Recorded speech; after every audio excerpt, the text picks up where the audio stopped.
કાલે આપણે દાખલા જોયા હતા 9 સુધી. આજે આપણે દાખલા નંબર 10 છે. પહેલા રકમ જોઈ લઈએ આપણે કે ભાઈ રઘુવીરની આખરની મૂડી 80,000 છે, જેમાં ચાલુ વર્ષના ઉપાડના 12,500 તથા નફાના 17,800 ની અસર આપેલ છે.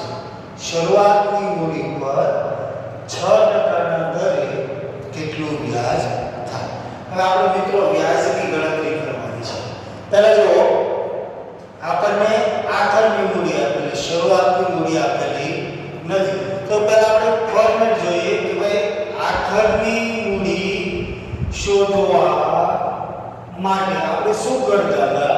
તો પહેલી વસ્તુ હતી શરૂઆતની મૂડી પ્લસ નફો. ઈ જે રકમ આવે એમાંથી આપણે શું કરતા હતા કે ભાઈ ઉપાડ છે એ બાદ કરતા હતા.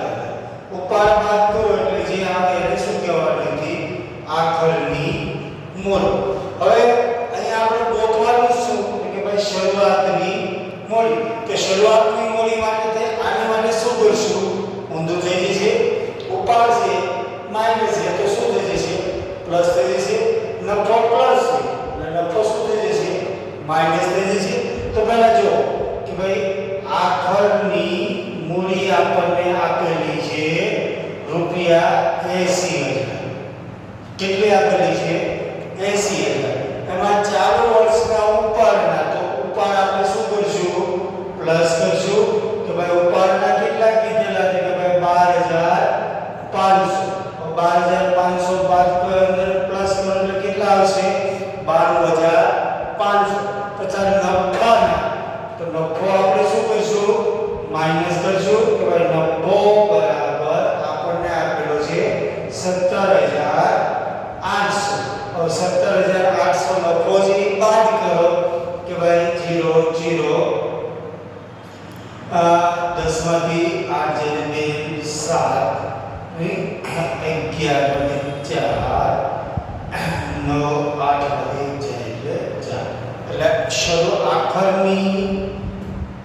શરૂઆતની મૂડી આપણી પાસે કેટલી આવી? 74,700 મૂડી આપણી પાસે આવી. હવે મૂડી ઉપર કેટલા ટકા વ્યાજ કરવાનું છે? 6% લીધું.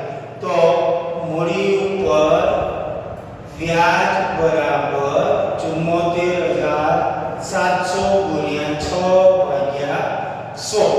આ ગુણી ગયું, આ પણ ગયું. 6 × 7 = 42 નો બગડો વિદ્યાવી 4 6 4 24 નો 28 નો અગડો વિદ્યાવી 2 45 નો 2 44. તો મૂડી ઉપર વ્યાજ કેટલું આવી ગયું મિત્રો? 44 વ્યાજ. 6 દાખલો એકદમ સરસ.